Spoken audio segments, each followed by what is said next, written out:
근데 최근에 그려진 동양화 작품 보면 쉽냐? 더 어렵거든요. 왜냐하면 예전하고 똑같기 때문에 그러는 건데 그거를 이렇게 바꾼 게 있어요. 이게 뭐냐면 예. 동양화는 보통 원근법이 잘 안 살아있어요. 그죠? 살아있는 걸 보통 실경산수라고 그러는데 혹은 진경산수라고도 하는데 그거보다 더 실제적으로 만드는 방법이 뭐가 있습니까? 입체로 빼내는 거란 말이에요. 이 작품 제목이 옮겨진 산수예요. 그래서. 근데 이 작품의 그 오리지널이 된 건 뭐냐면 여러분들 이거 좀 많이 보셔서 알 겁니다. 국정교과서에 많이 나와가지고요. 예, 이거 아시죠? 예. 정선의 인왕제색도거든요. 인왕산을 아주 잘 그린 건데 요걸 갖다가 이렇게 뺀 거예요.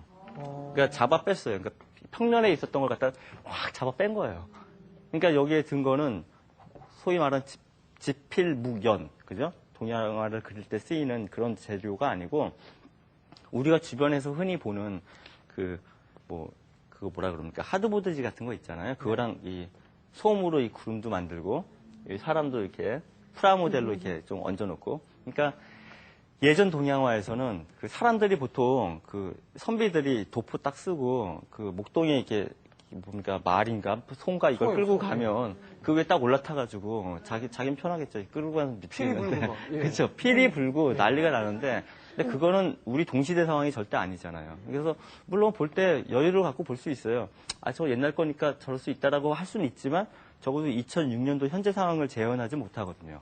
그러니까 이 사람은 작가 임택 씨인데요. 임택 씨는 옮겨진 산수, 옮겨올 때 입체물로 옮겨온과 동시에 그 당시 1700년도에 그 상황을 갖다가 아예 그 요즘 상황으로 완전히 옮겨온 거예요. 그러니까 그래서 주 5일째를 맞아가지고 이제 산에도 가고 놀러 가고 그런 어떤 등산객의 모습을 갖다가 놓은 거죠. 훨씬 더 현실적이죠, 사실은. 그렇죠?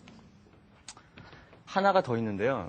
그 우리나라에서 그 소위 말해서 퓨전 동양화 붐이 있어요. 퓨전 동양화. 그러니까 퓨전 동양화라는 장르가 따로 있는 건 실은 아닌데, 그러니까 동양화의 어떤 정체성을 갖다가 좀 현대에서 찾자라는 그런 움직임이죠. 그러니까 전통에만 이렇게 매여 있다 보니까 그 아무래도 그 일반인들의 동시대인들의 어떤 공감을 얻기가 어렵잖아요. 그래가지고 나온 게 이제 퓨전 동양화라는 용어가 있는 건 아니고 제가 지금 만든 건데 좀 새로운 어떤 움직임이 있습니다. 뉴웨이브죠. 그러니까 그걸 좀 이끈 사람이 한 분 계신데 그분이 이분이란 뜻은 아니고요. 이거는 여러분들이 잘 아시는 맨날 글 잘 쓰는 서예자라면 맨날 거론되는 그 예전에 그 명필가가 누굽니까?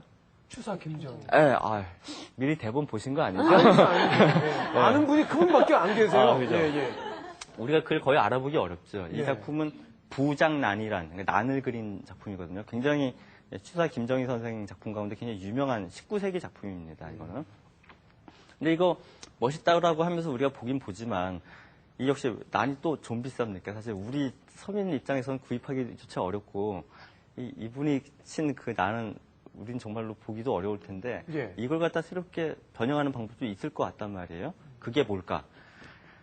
방법이 이런 식으로 제시가 될 수 있습니다. 저기에는 이제 지필묵연으로 만든 그 부장난, 추사 김정희의 부장난인데 좀 현대화된 2000년대에 만들어진 부장난은 이게 뭘까요? 먼저 저희는 보통 지필묵연을 써가지고 글을 쓰진 않죠. 그건 좀 현실적이지 못하죠. 우리가 보통 뭘 쓰죠? 볼펜을 쓰거나 뭐 네임펜을 쓰거나 그런단 말이에요. 그리고 이미지를 재현을 할 때, 제시를 할 때 여러분들 요즘 카메라에도 그게 있던데, 아니 핸드폰에도 그게 있던데 카메라 있잖아요. 맞아요. 카메라는 우리가 손으로 그려주는 것보다 훨씬 더 재현력이 뛰어나죠. 그러니까 이분이 아까 퓨전 동양화를 거의 이게 주도하신 분이라고도 할 수 있는데 원래는 기획자세요. 근데 지금은 작가도 하시고 다방면으로 활동하시는 김학량 씨인데 이분이 여기 이런 거 보통 화제라 그럽니다. 화제를 쓴다 그러는데 화제를 뭐라고 썼냐면 내가 난을 안 친 지 10여 년이 됐는데 그 이유가 웬고하니 하면서 이제 자기가 동양학과를 나왔는데 난을 치지 않은 이유에 대해서 설명을 한 거예요. 왜 자기가 난을 치지 않았는지. 그러면서 다시 난을 치게 됐다. 근데 그게 계기가 뭐냐면 이게 몽고하니 밖에 이렇게 돌아다녀 보니까 동네에 이 눈이거든요, 실은. 눈에 잡초가 나와 있더래요. 난이 아니에요, 난이 아니고. 눈에 그 동네 그 난이 피었을 턱이 없잖아요. 딱 이렇게 보고 그걸 딱 각도를 잘 맞춰서 찍은 거예요. 그래서 인화한 다음에 요게 우리 시대의 난일 수가 있다. 그러면서 여기다가 화제를 그냥 자기 사무실 앞에 네임펜으로 한 다음에 낙관도 빨간색 네임펜으로 이렇게 그린 거예요. 그러니까 솔직히 요즘에 도장도 잘 안 찍잖아요. 그러니까 맞아요. 가장 현실화된 어떤 동양화의 모습, 그리고 현실화된 좀 그 뭐랄까요, 어깨에 힘이 쫙 빠진 그런 좀 새로운 동양화의 어떤 진면모를 이 김학령 씨는 이렇게 잡초를 통해 가지고 충분히 걷다가 자기의 그 육신을 갖다 기댈 수가 있다라고 표현을 한 거죠. 이 작품 재밌죠. 네. 그러면 이런 그 예. 작품들은 저희가 봤을 때, 이 절충을 예. 이 현대 사회하고 절충을 했다라고 해석을 해도 되는 겁니까? 예, 뭐 사회라고 그러니까 약간 거창하게 느껴지긴 하는데 적어도 작가가 예. 그 놓여져 있는 그 어떤 현실, 그죠? 왜냐면 난을 치고 그러는 현실은 적어도 아니잖아요. 네네. 그런 분들이 계시긴 하지만 일반적인 사람들이 난을 즐길 때 그런 방식을 취할 수는 없잖아요. 네. 그러니까 뭐 맞는 해석인 것 같습니다. 아. 예, 예. 자, 이제 또 다른 작품을 보시겠는데요. 이거 좀 이게 좀 무서운 작품이죠? 예. 근데 이 작품은 굉장히 너무나 유명해서 그 다큐멘터리 사진전, 다큐멘터리 사진집 그러면 거의 빠지지 않고 등장하는 사진이에요. 이거는 이 복장을 보면 아시겠지만 이게 1960년대, 67년도, 68년도, 68년도 제작된 촬영된 사진인데요. 에디 아담스의 직결 처형이라는 작품이에요. 그러니까 이건 참 이게 슬픈 현실이죠. 그러니까 여기 이 남베트남인가요? 거기서 이 경찰서장이 이 베트콩이라 그러죠.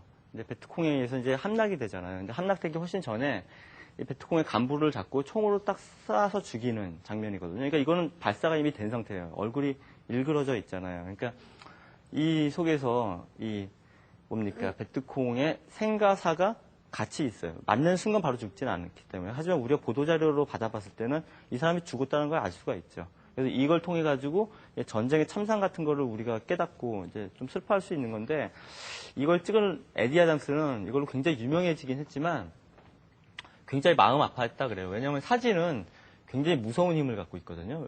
그림하고는 달라요. 물론 그림도 찍어가지고 복제가 가능하지만 사진 같은 경우는 복제가 훨씬 더 쉽죠. 그리고 사실성이 있기 때문에 그림은 이게 보고 그렸는지 아니면 만들어 그렸는지 모르지만 사진은 대체로 사실인 경우가 많잖아요. 그래서 이게 보도가 되면 어떻게 되겠습니까? 저 사람의 초상권 침해가 일단 되는 건데 죽인 사람의 물론 죽은 사람도 마찬가지지만 이 큰 베트남전이라는 큰 대규모 어떤 그 전시 어떤 학살전에 마치 주범이 요 사람 개인인 것처럼 비춰질 가능성이 훨씬 크거든요. 그래서 이 사람은 나중에 굉장히 불운하게 살았다 그래요. 그래서 나중에 그 에디 아담스 사진가가 저 총을 든 경찰서장한테 그 사과를 했다라고 그런 말도 있고요. 그래서 굉장히 유명한 말이 있어요. 뭐냐면 경찰서장이 베트콩을 쏴 죽이는 그 순간 내 카메라는 경찰서장을 쏴주겠다. 이야. 샷이 왜 찍다도 되지만 쏴 죽이다도 맞아요. 되잖아요. 예. 근데 이런 아주 좀 진지한 작품도 현대미술가에 의해서는 패러디의 대상에서 제외가 안 돼요. 한번 볼까요? 이건 또 뭐예요? 어머나. 일단 칼라로 변했죠. 예. 그리고 다시 딱 보게 되면 금속성 매그넘 소총인데요. 그죠? 딱 보게 되면 누가 봐도 알 수 있는 플라스틱 장난감 총이거든요. 그리고 여기 소녀가 남자도 아니지 여자로 등장했는데 별로 이제 뭐 덤덤하죠. 딱 하면서